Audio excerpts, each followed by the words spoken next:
ಶಕ್ತಿ ದೇವತೆ ಕಾಮಾಖ್ಯ ದೇಗುಲಕ್ಕೆ ನಿವೇದಿತಾ ಗೌಡ ಭೇಟಿ. ವಿಗ್ರಹವೇ ಇಲ್ಲದ ಈ ಸ್ಥಳ ಎಷ್ಟು ಪವರ್ಫುಲ್ ಗೊತ್ತಾ?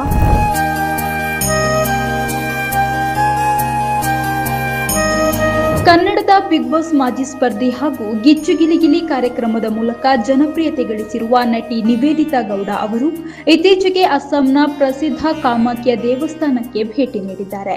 ಬೆಂಗಳೂರಿನಿಂದ ಕಾಮಾಖ್ಯ ಕ್ಷೇತ್ರಕ್ಕೆ ಕೈಗೊಂಡ ತಮ್ಮ ಆಧ್ಯಾತ್ಮಿಕ ಪಯಣದ ಸುಂದರ ಕ್ಷಣಗಳನ್ನು ಅವರು ವಿಡಿಯೋ ಮೂಲಕ ಸಾಮಾಜಿಕ ಜಾಲತಾಣ ಇನ್ಸ್ಟಾಗ್ರಾಂನಲ್ಲಿ ಅಭಿಮಾನಿಗಳೊಂದಿಗೆ ಹಂಚಿಕೊಂಡಿದ್ದಾರೆ.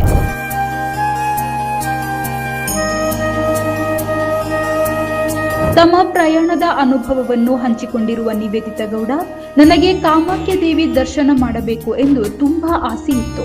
ಶ್ರದ್ಧೆ, ಸಂಸ್ಕೃತಿ, ಮನಮೋಹಕ ಅನುಭವಗಳು ಹಾಗೂ ಮರೆಯಲಾಗದ ನೆನಪುಗಳಿಂದ ಕೂಡಿದ ಒಂದು ಸುಂದರ ಪಯಣ ಇದಾಗಿತ್ತು. ಇದು ಮನಸ್ಸಿಗೆ ಅಪಾರ ನೆಮ್ಮದಿ ನೀಡಿದ ಪ್ರಯಾಣ ಎಂದು ಬರೆದುಕೊಂಡಿದ್ದಾರೆ. ಅಸ್ಸಾಂನ ಗುವಾಹಟಿಯ ಪಶ್ಚಿಮ ಭಾಗದ ನಿಲಚಲ್ ಬೆಟ್ಟದ ಮೇಲೆ ನೆಲೆಸಿರುವ ಕಾಮಾಖ್ಯ ದೇಗುಲವು ದೇಶದ 51 ಪ್ರಖ್ಯಾತ ಶಕ್ತಿಪೀಠಗಳಲ್ಲಿ ಒಂದಾಗಿದೆ. ಇಲ್ಲಿ ದೇವಿಯ ವಿಗ್ರಹದ ಬದಲು ಯೋನಿ ಪೂಜೆ ನಡೆಯುವುದು ವಿಶೇಷ.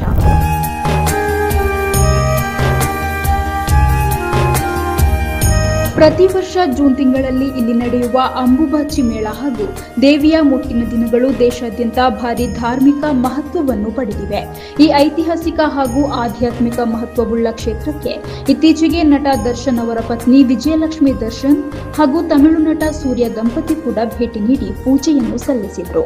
ಪ್ರಸ್ತುತ ನಟಿ ನಿವೇದಿತಾ ಗೌಡ ಅವರ ಕಾಮಾಖ್ಯ ಭೇಟಿಯ ವಿಡಿಯೋ ಸಾಮಾಜಿಕ ಜಾಲತಾಣಗಳಲ್ಲಿ ವೈರಲ್ ಆಗಿದೆ.